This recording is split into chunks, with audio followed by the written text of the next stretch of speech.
Los elegidos son el resultado de una segunda hibridación en los seres humanos, una hibridación especial con más genes de los Elohim que el otro, que vino antes. En la Biblia se describe este evento en el famoso doble Génesis. Esta segunda hibridación también es llamada por los Elohim perfeccionamiento de la raza. Estos elegidos con más ADN de los Elohim luego se convirtieron en faraones egipcios, emperadores romanos, reyes, hasta llegar a los nobles actuales. Estas personas, a las que les gusta llamarse semidioses, siempre han estado obsesionadas con su composición genética.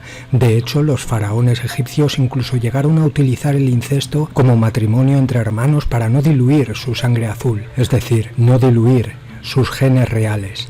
Así también para los nobles, que daban a sus hijos en matrimonio solo a personas de pura sangre azul, de pura sangre real, por tanto con ADN más parecido al de los Elohim.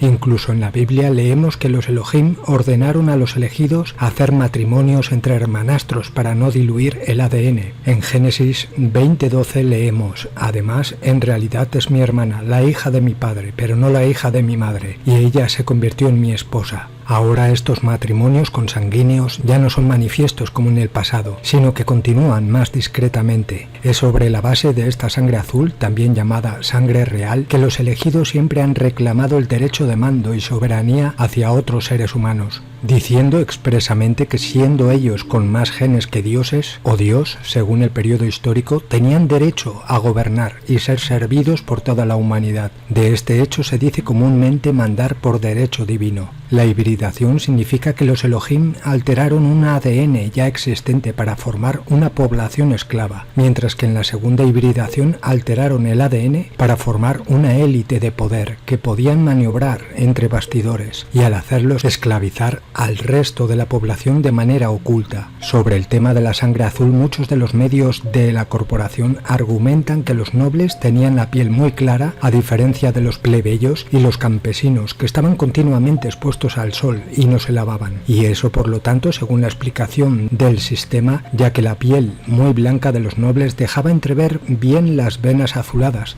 De ahí nació el término sangre azul. Otra explicación es que en ese momento los nobles gobernantes comían en platos con cubiertos de plata. Esta plata metálica en contacto con los alimentos habría liberado trazas de iones de plata en los alimentos que ingerían los nobles. La plata que ingresa al torrente sanguíneo debería haberle dado un tono azulado a la sangre, pues siempre, según esta otra explicación del sistema, los nobles se distinguían del resto de la población por el color azul de su sangre, obtenido gracias a la cubertería de plata. ¿Qué decir? Estas explicaciones son estúpidas. En ese entonces no eran tontos y sabían muy bien que las venas eran azules para todos. Entre otras cosas, podían ver bien el color de las venas en sus recién nacidos, que tenían la piel limpia y blanca, no bronceada por el sol. Estas personas practicaban el incesto incluso entre parientes cercanos, por lo que si el término derivaba únicamente del factor estético y del color, como en el caso de la plata, ¿por qué querer mantener intactos los genes a toda costa?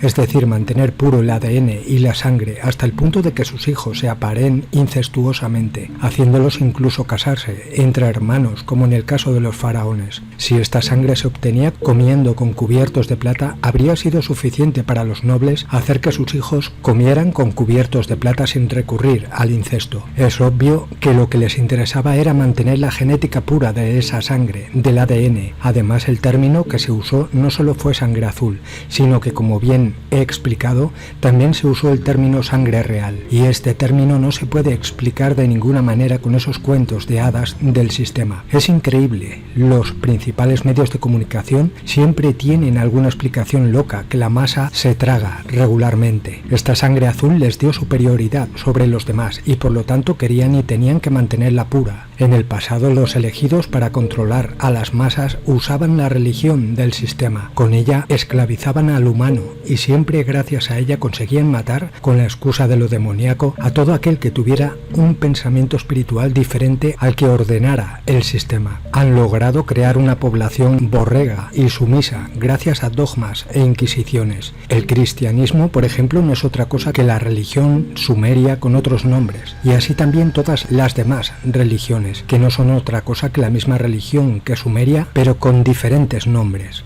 Ahora, en la actualidad, estos elegidos, antiguos faraones, reyes, etc., pertenecen a las familias millonarias del mundo, más ricas del planeta, y son los personajes que realmente controlan y mandan el mundo detrás de escena. También son definidos por muchos como la nobleza negra. Frente al pasado donde reinaban a la luz del sol, ahora han optado por un poder oculto, porque es mucho más productivo y duradero. De hecho, así no arriesgan nada, ya que en caso de una revuelta u otra, solo corren peligro los títeres políticos, que no hacen más que obedecer las órdenes de los elegidos. Aunque en la televisión parezcan estar peleando, en realidad ambos bandos reciben órdenes de la misma élite de los elegidos. Su árbol genealógico se remonta a miles de años y se remonta a la civilización sumeria babilónica. Son el resultado de una segunda hibridación de una raza alienígena llamada Elohim, como lo demuestran los textos antiguos. Son muy cuidadosos en mantener su vínculo de sangre de generación en generación sin romperlo. Su poder radica en el control, especialmente en el económico. El dinero crea poder. Su filosofía y lema es que son semidioses. Su control apunta a poseer y mantener todos los bancos internacionales, el sector petrolero y todos los sectores industriales y comerciales más poderosos. Tienen el control de la política, los gobiernos y los organismos estatales y paraestatales. También en organismos internacionales, primero la ONU y luego el Fondo Monetario Internacional. Pero ¿cuál es el objetivo de los elegidos? Pues crear un nuevo orden mundial, con un gobierno mundial, un banco central mundial, un ejército global y toda una red de control total sobre las masas. Obviamente ellos mismos conducen a someter al mundo a una nueva esclavitud no física, sino espiritual, y a firmar el plan que los Elohim han establecido. Este proyecto lleva milenios, pero tuvo un auge en la primera mitad del 1700 con la reunión entre el grupo de los sabios de Sion y los Rothschild, fundadores de la famosa dinastía que aún controla el sistema bancario internacional. La reunión condujo a la creación de un manifiesto, los protocolos de los sabios de Sion. Dividido en 24 párrafos, describe cómo subyugar y dominar al mundo con la ayuda del sistema económico, e incluso si los medios del sistema definen estos protocolos como falsos, cualquiera que los lea se da cuenta de lo proféticos y veraces que son. Este sistema bancario internacional servirá para llevar a un pequeño y restringido número de personas al poder absoluto en todo el planeta. Sirve, por tanto, para obtener un poder cada vez más centralizado y fácil de controlar. Los Elohim quieren que los elegidos esclavicen a la humanidad con deudas. Lo leemos muy bien en la Biblia, cuando en Deuteronomio 15:6 dice lo siguiente: Yahvé ordena a los israelitas lo siguiente: el Señor tu Dios te bendecirá como te lo prometió, y harás préstamos a muchas naciones, y nada tomarás prestado. Dominarás a muchas naciones, mientras ellas no te dominarán a ti. Tienen un plan muy concreto que llevan a cabo a pequeños pasos, precisamente para no despertar sospechas. Su estrategia es crear la división de las masas, paso fundamental en la política, en la economía, en lo social, con la religión, la invención de razas, etnias, etc., para desatar conflictos entre estados, para desestabilizar la opinión pública sobre los gobiernos, sobre la economía, e infundir miedo e inseguridad en la población, también llamado divide y vencerás, sobornar con dinero fácil ventajas, y luego chantajear a los políticos o a aquellos que ocupan una posición destacada dentro de un estado o un organismo estatal.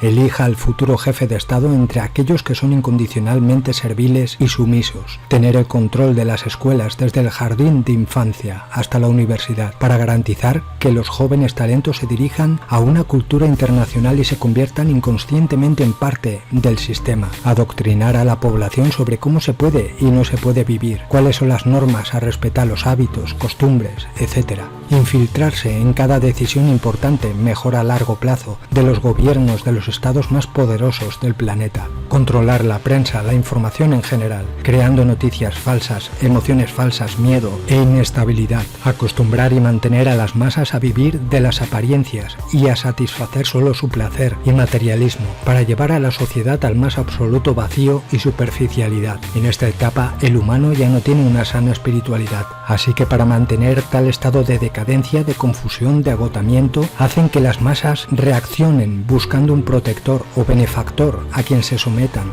voluntariamente. Uno de sus últimos objetivos es chipear a la población para manipular su pensamiento y comportamiento, además de facilitar su identificación y localización. Todo ello con la excusa de la seguridad personal. En la práctica utilizan la táctica problema-reacción-solución. Evidentemente no podían pensar en lograr sus objetivos solos. Tenían y necesitaban una estructura operativa, compuesta por organizaciones o personas que ejercen el poder y operan más o menos conscientemente en la misma dirección.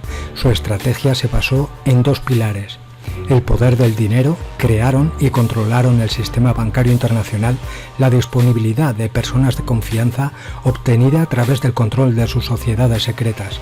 Los elegidos y quienes con ellos controlan estas empresas son despiadados, practican ritos y sacrificios hacia sus dioses. En el pasado, como está escrito en la Biblia y otros libros sagrados, estos sacrificios humanos o animales eran al aire libre, mientras que hoy en día los ritos y sacrificios se realizan en secreto, lejos de las miradas indiscretas. Es también gracias a las prácticas y rituales ocultos hacia los dioses controladores que los elegidos son capaces de manipular e influenciar a las masas.